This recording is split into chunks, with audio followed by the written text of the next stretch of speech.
جانیے شہد کو، جس کو عربی میں اصل اور بنگلہ میں مدھو اور سندھی میں ماکھی، سنسکرت میں مدھو، انگریزی میں ہنی، کئی دوسری زبانوں میں الگ الگ ناموں سے اس کو جانا جاتا ہے۔ مخصوص مکھیاں جن کو شہد کی مکھیاں کہتے ہیں، پھولوں اور دوسری چیزوں سے رس چوس کر اپنے چھتے میں جمع کرتی ہیں، جو شکر کے قوام کی مانند شیرین میٹھا ہوتا ہے اور اس میں مختلف پھولوں کی بو، مزہ، تیز تاثیر بلحاظ رنگت سرخ و سفید دو قسم کا ہوتا ہے۔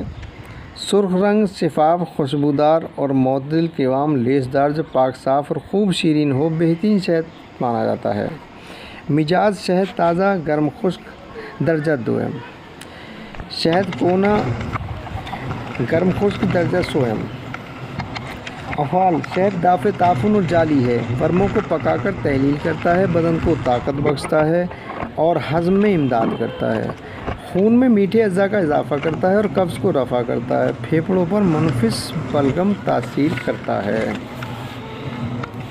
ادویہ کو تعفن سے بچانے اور ان کا مزہ خوشگوار بنانے اور ان کی قوت کو برقرار رکھنا ہے تو اس کے لیے شہد کو استعمال کیا جاتا ہے۔ چنانچہ اس کے قوام میں جوارشات اور ماجین اور مربے بکثرت بنائے جاتے ہیں۔ تقویت بدن اور تقویت باہ کے لیے دودھ میں ملا کر پلاتے ہیں۔ کھانسی دمے میں تنہا یا مناسب ادویہ کے ساتھ ملا کر چٹاتے ہیں۔ لکوہ فالج میں ماؤل اصل بنا کر پلاتے ہیں۔ خراب اور متعفن زخموں کو میل کچیل سے صاف کرنے کے لیے پھوڑے پھنسی کو پکا کر پھولنے کے لیے لگاتے ہیں اور بعض جلدی امراض میں مناسب ادویہ کے ہمراہ تلا کرتے ہیں۔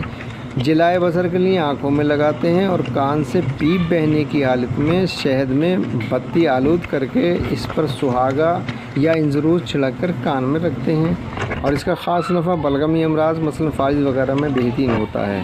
مضر گرم مزاجوں کے لیے ہے، صداع اور تشنگی پیدا کرتی ہے۔ مقدار خوراک 2 تولے سے 4 تولہ تک ہوتی ہے۔ آپ بھی فائدہ اٹھائیں۔ ویڈیو اچھی لگی ہو تو لائک اور سبسکرائب کریں، گھنٹی کا بٹن دبائیں تاکہ آنے والی اور موجودہ تمام ویڈیو آپ کو ملتی رہیں، آپ اس سے فائدہ اٹھائیں۔ اور اجازت ہے، پھر ملیں گے کسی دوسری ویڈیو کے ساتھ۔ آداب۔